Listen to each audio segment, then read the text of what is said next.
우리나라 사람들이 가장 희망하는 것 중에 하나가 이거라는데요. 적게 일하고 많이 버는 거예요. 바로 나오시네요. 적게 일하고 많이 버는 것. 그런데 왜 우리나라 사람들이 적게 일하고 많이 버는 것, 이것을 가장 희망하는 것 중에 하나일까? 그것을 좀 더 고민해 봤더니 아마 실제의 삶이 그 반대이기 때문에 그런 것 같습니다. 실제는 어떻습니까? 많이 일하고 적게 버는 것. 자, 그런 것. 우리나라가 아주 많이 빠르게 좋아지고 있긴 하지만 아직도 우리나라는 장시간 근로하는 국가로 포함되어 있습니다. 연간 근로시간을 제가 찾아봤더니 2022년 기준으로 우리나라가 연간 근로시간이 1900시간이 좀 넘는데요. 이러면 이게 많이 하는지 적게 하는지 잘 모르겠다 하는데 OECD 평균에 비해서 150시간이 많다고 하고요. 그리고 EU 선진국가들이 많은 유럽 EU를 기준으로 하면 300시간 이상 많은 그런 시간입니다. 독일과 비교하면 500시간 이상 많고요. 요즘 프랑스는 주 4일 근무를 시작하려고 한다고 하는 그런 이야기도 있죠. 상상도 못할 그런 일들이 벌어지고 있습니다. 자, 우리나라에도 주 5일 근무가 거의 이제 정착되어 가고 있긴 합니다. 그런데 5인 미만 소규모 사업장 쉽지 않고요. 또 특별히 자영업 하시는 분들을 보면 주 6일이 보통이고요. 주 6.5일, 이게 뭡니까? 2주에 한 번 쉬는 분들 있고요. 주 7일 근무하시는 분도 있습니다. 주 7일. 이 가까운데 상점만 봐도 제가 거의 매일 교회로 나오고 있거든요. 그러면서 한 바퀴씩 도는데 보면 주 1회 고정적으로 쉬는 곳은 몇 군데 있습니다. 그런데 세탁소라든지 김밥집 이런 데는 주 1회는 고정적으로 쉬시더라고요. 그런데 그 옆에 정육점 같은 경우는 제가 쉬는 것을 한 번도 못 본 것 같아요. 지금까지 명절 때 문 닫았었나? 뭐 명절 때는 저도 어머님 댁 가고 장인어른 댁 가서 모르겠는데 쉬는 날은 한 번도 보지 못한 것 같습니다. 이분은 주 7일 근무하시는 그런 거죠. 또 우리 교회 성도들도 보시면 일하시는 분들 중에서 어떻습니까? 김윤희 집사님은 주 6.5일 일하시는 그런 느낌이에요. 주중에 쉬시는지 모르겠는데 우리 교회 성도들 중에서 자영업 하시는 분들 생각하면 원어민 집사님 같은 경우도 주말에도 자주 일을 하시고요. 주 7일 근무하시는 분이 계십니다.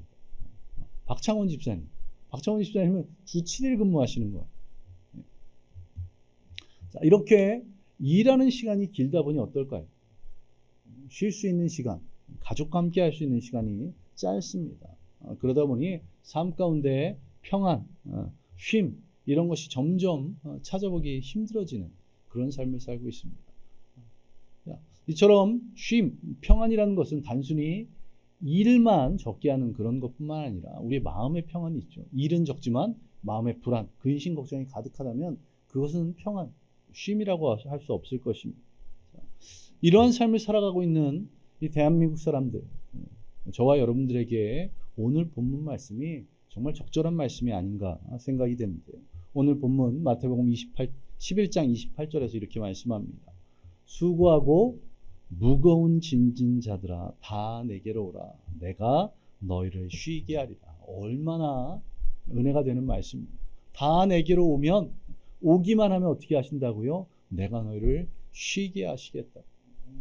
우리가 하는 것은 무엇만 하면 됩니까? 주님께로 가기만 하면 되는 겁니다. 그러면 주님께서 책임지시겠다고 그렇게 말씀하고 계십니다.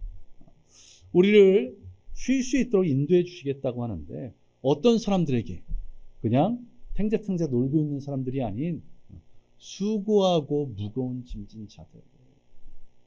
자, 여기서 수고하다는 단어. 이 수고하다는 단어는 어떤 의미를 갖고 있냐면 그냥 단 한 번 크게 힘든 것이 아니라 지속적으로 어려움을 겪고 있는, 지속적으로 많은 일들을 감당하고 있는 것을 의미하는 단어라고 하고요. 이 짐진 자들은 무엇이냐면 누군가에 의해서 무거운 짐이 지워진 자들, 자의에 의해서 하는 것이 아니라 타의에 의해서 하는 그런 자들입니다. 수고하고 무거운 짐진 자들, 한마디로 말하면 자의가 아닌 타의에 의해서 지속적으로 무거운 짐을 지고 있는 그런 자들, 그런 자들에게 쉼을 주시겠다고 말씀을 하고 있습니다. 쉼을 주시겠다고. 이 말씀을 넓게는 우리 믿는 그리스도인들에게 하시는 말씀이지만 좁게 보면 누구에게 하신 말씀입니까? 당시 2000년 전으로 돌아가면 당시에 유대인들에게 하고 계신 말씀입니다. 유대인들이 어떤 상황에 처해 있을까요? 그들이 수고하고 무거운 짐진 자들일까요? 맞습니다. 왜 그러냐면 당시 유대인들은 누구의 지배를 받고 있었습니까? 로마의 지배를 받고 있었던 겁니다. 우리가 100여 년 전 일제강점기 때 일제에 압제하에 있었던 것처럼 로마의 지배를 받고 있었습니다. 힘이 없어 나라를 잃고 또한 힘들게 일한 것을 많은 부분을 빼앗기게 되는 그런 상황. 수고하고 무거운 짐을 진 자, 바로 유대인들을 향한 하나님의 말씀, 예수님의 말씀입니다. 그런데 그들에게 주어진 무거운 짐은 단순히 나라를 잃고 가진 것을 빼앗기는 그 정도만이 아니었습니다. 힘들고 지친 이들을 일으켜 세워줄 수 있는 좋은 방법인데 무엇일까요? 유대인들이 갖고 있는 귀한 것, 바로 신앙, 믿음 아닙니까? 정말 이 힘든 자들에게 위로를 주고 셈을 줄 수 있는 것이 신앙이고 믿음인데 오히려 이 신앙과 믿음이 그들에게 더 큰 부담을 지어주고 있는 겁니다. 바리새인과 서기관들로 대표되는 당시의 종교 지도자들 어땠습니까? 그들은 겉으로 드러나는 형식주의적인 그런 신앙관을 가졌습니다. 또한 율법을 반드시 지켜야 되는 율법주의적인 신앙관을 강요했죠. 무거운 율법의 짐을 당시 무거운 짐을 지고 있는 유대인들에게 하나 더 떠넘긴 것입니다. 이들에겐 자유함이 없었습니다. 신앙이, 믿음이 그 삶 가운데 참 평안을 주고 참 기쁨을 주어야 되는데 그렇지 않아도 쉽지 않은 삶을 살아가고 있는데 거기에 더해서 짐을 지워주고 있는 겁니다. 이러한 종교적인 형식주의 그리고 율법주의적인 신앙 태도가 어떤 문제를 낳을까요? 종교적인 형식주의는 어떻습니까? 예배는 드리지만 형식만을 강요하다 보니까 무엇이 빠져 있습니까? 알맹이가, 믿음이 빠져 있습니다. 그러다 보니 믿음이 빠져 있다 보니 내가 예배는 드리고 있지만 내가 하나님께 제사는 드리고 있지만 내 삶에 하나님의 은혜, 하나님 주시는 평안이 찾아오지 않는 겁니다. 또한 율법주의적인 신앙관은 어떻습니까? 내가 그렇게 살지 않으면 하나님께서 말씀하신 613가지의 하라, 하지 말라나 하는 그 말씀대로 살아가지 않으면 내가 어떤 삶을 살아가고 있는 거예요? 잘못된 삶을 살아가고 있는. 그런데 그 613가지를 우리의 일상생활 가운데 다 지켜 행할 수 있을까요? 아니요, 불가능합니다. 그러다 보니 항상 무엇이 유대인들을 사로잡고 있을까요? 그렇죠. 율법을 지키지 못하고 있다는, 그래서 구원받지 못할지 모른다는 그런 죄책감과 두려움이 이 유대인들을 붙잡고 있는 것입니다. 그러다 보니 어떻습니까? 정말 수고하고 무거운 짐을 지고 있는 것이 바로 이 유대인들의 모습인 것입니다. 인간은 누구나 죄를 범합니다. 거기에 더해서 우리는 어떤 죄가 더해져 있습니까? 아담과 하와로부터 시작된 원죄가 더해져 있습니다. 세상 누구도 이 죄의 문제를 거론하면 거기서 자유로울 사람이 없습니다. 오죽하면 예수님께서 어떻게 말씀하셨습니까? 세상에 의인 없나니 하나도 없다.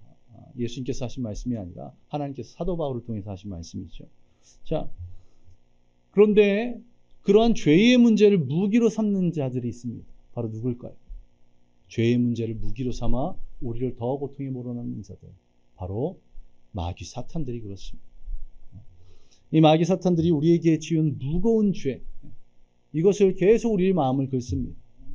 네가 예배드리러 나오고 있는데 지난 한 주간의 삶을 보면 네가 예배드리는 것이 합당하냐. 예배당에 나와서 예배드리고 있는 도중에도 계속해서 우리를 힘들게 하고 우리의 마음을 흔듭니다. 그렇게 해서 하나님께서 너희 예배를 받으시겠냐. 자, 이런 사단이 우리를 공격하고 세상이 무거운 짐이 있고 또한 종교적인 그런 율법 형식주의가 우리를 힘들게 하는 그런 어려움들 가운데 이런 것에서 벗어나기 힘든 가운데 그런 가운데 있는 자들, 그런 유대인들에게 예수님께서 말씀하시는 겁니다. 수고하고 무거운 모든 짐을 진 너희들은 다 내게로 나오면 내가 너희에게 쉼을 주겠다, 평안을 주겠다. 주님 앞으로 나아올 줄 아는 저와 여러분 되시기를 소망합니다. 나오기만 하면 됩니다. 나오기만 하면 주님께서 내가 너희를 쉬게 하리라 라고 단언하고 계신 것입니다. 그것을 믿고 한 걸음 한 걸음 주님 앞으로 나오시기 바랍니다. 이 주님 앞에 나와 예배드림이 바로 그 첫 걸음일 것입니다. 주님 앞에 나와 예배드리는 것, 단순히 주일이 되었기에 예배드리는 날이기에 내가 예배드려야지, 이 정도로만 생각하지 마시기 바랍니다. 한 주간 힘들고 무거운 짐들 가운데 갇혀 있었던 자들이 주님 앞에 나와 예배드림을 통해서 무엇을 얻을 수 있을까요? 평안과 쉼을 얻을 수 있음을 믿으시기 바랍니다. 주님과의 만남을 통해서, 주님이 주시는 그 말씀을 통해서, 주님이 베푸시는 은혜를 통해서, 찬양 가운데 기쁨을, 또 기도 가운데 응답을 통해서 우리에게 진정한 기쁨을, 평안을 허락해 주실 줄로 믿습니다.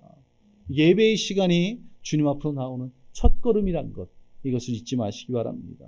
예배를 통해서 평안을 얻는, 쉼을 얻는 저와 여러분 되시기 바랍니다. 이 예배 가운데 주님을 만나시기 바랍니다. 물론 예배 가운데 하나님의 말씀에 도전이 있을 것입니다. 또한 주님 앞에 나와 섬기는 봉사와 헌신의 일들, 그런 것들이 있을 것입니다. 그러나 그런 것조차도 기쁨으로 감당해 나가는 저와 여러분 되시기 바랍니다. 왜 그렇습니까?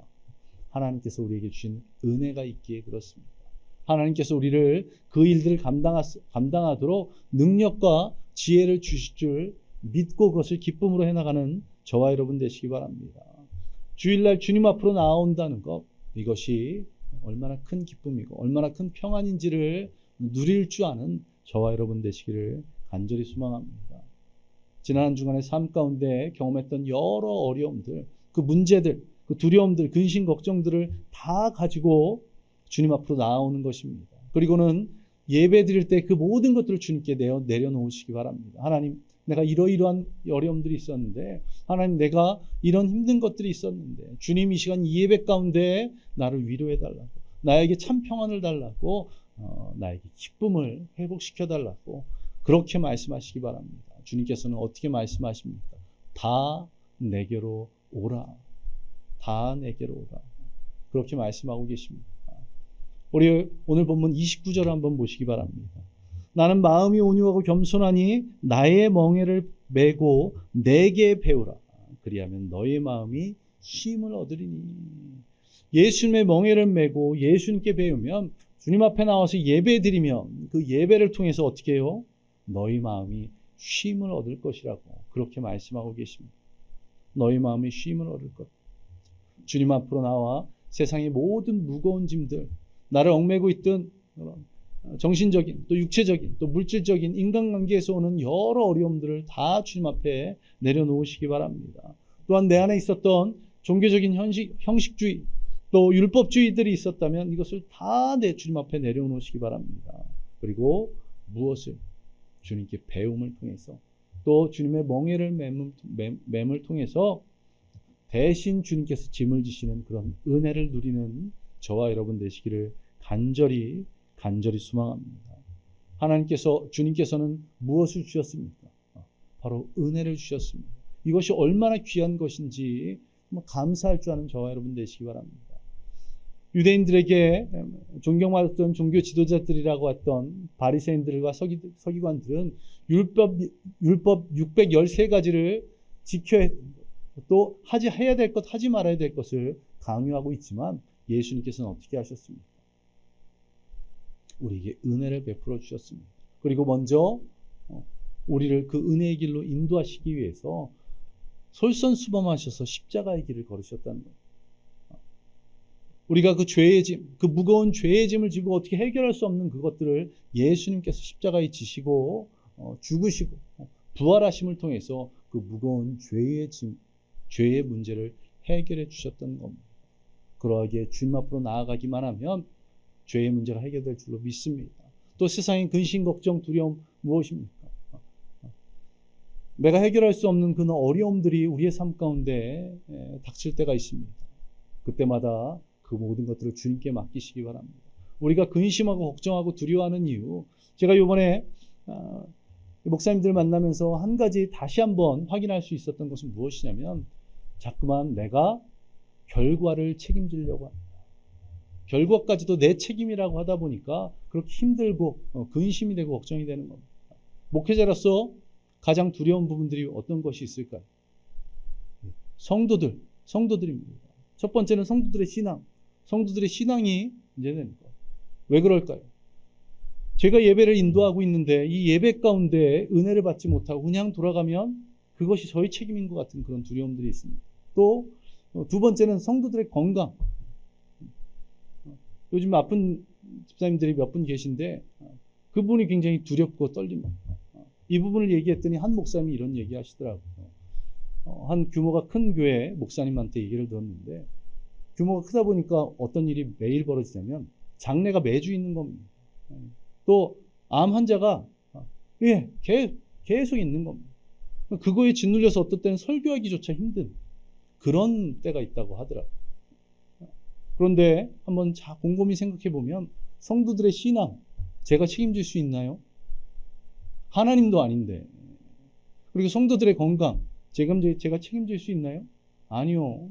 제가 의사라고 해도 책임질 수 없는 것. 성도들의 삶의 문제 어떻습니까? 제가 책임질 수 없습니다. 따라다니면서 문제들 해결해 줄 수 없잖아요. 그런데 무엇을 할 수 있습니까? 기도. 제가 해야 될 것은 기도. 목사님께서 그러시더라고요. 목사가 해야 될 것은 기도와 말씀. 여러분들도 주님께 맡기시기 바랍니다. 책임까지, 결과까지 내가 책임지려고 하면 그것이 부담이고 그것이 두려움입니다. 예수님께서 다 대신 지시겠다고 말씀하셨기에 과감하게 주님께로 맡기시기 바랍니다. 내가 섬기고 있던 이 주님의 몸된 교회 여러 사역들에 대한 부담감들이 있었다면 그것조차 주님께 맡기시기 바랍니다. 세상에서 내 삶 가운데 일어나는 물질의 문제들, 또 건강의 문제들, 또 사람과 인간 사이의 문제들, 이 모든 것들도 주님께 맡기시기 바랍니다. 조금은 더디게 보일지라도 주님께서는 가장 완전한 때에 그것들을 선한 길로 인도하실 줄 믿습니다. 그 믿음을 가지고 주님께 맡길 줄 아는 저와 여러분 되시기 바랍니다. 오늘 말씀의 제목이 무엇입니까? 말씀의 제목. 내가가 아닌 하나님이로 살아가는 성도. 바로 이것입니다. 내가는 무엇입니까? 내가. 결과도 내가 책임지려는 것입니다. 근데 하나님이 내가 주어가 되는 것이 아니라, 내가 주인이 되는 것이 아니라 하나님이 주어가 되고 하나님이 주인 되시면 책임은 누가 지시는 겁니까? 하나님께서 지시는 겁니다. 그리고 오늘 본문에서 그것을 예수님께서 말씀하고 계십니다.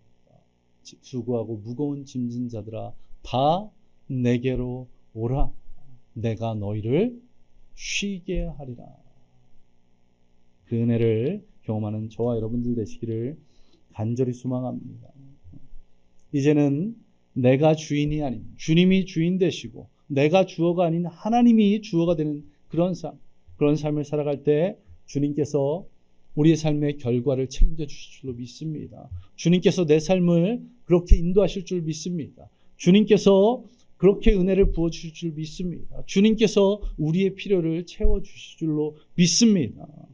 내가 아닌 하나님의 삶을 살아감을 통해서 삶 가운데 진정한 평안, 진정한 쉼을 누릴 줄 아는 저와 여러분 되시기를 간절히 소망합니다. 우리 함께 기도하겠습니다. 이 시간 기도할 때 하나님, 이제는 내가가 아닌 하나님이 삶을 살아가는 우리 모든 성도들 될 수 있도록, 그래서 수고하고 무거운 모든 짐들을 다 주님께로 맡기고 그것을 통해 내 삶 가운데 평안을 누리는, 쉼을 얻는, 기쁨을 누리는 우리 성도들 될 수 있도록 우리 이 시간 함께 기도하겠습니다. 기도합니다. 아버지 하나님, 내 삶을 돌아보면 여러 물질의 문제들, 또 건강의 문제들, 또 사람 사이의 인간관계의 문제들, 내가 해야 될 많은 일들이 나를 버겁게, 나를 두렵게 하고, 주님께서 수고하고 무거운 짐진 자들아 다 내게로 오라고 그렇게 말씀하셨습니다. 내가 주님 앞으로 나아갑니다. 이 예배 가운데 주님 앞으로 한 걸음 한 걸음 더 나아가 모든 무거운 짐들을 다 주님 앞에 내려놓고 주님께 맡기고 주님만을 의지하는 그런 믿음을 주시옵소서.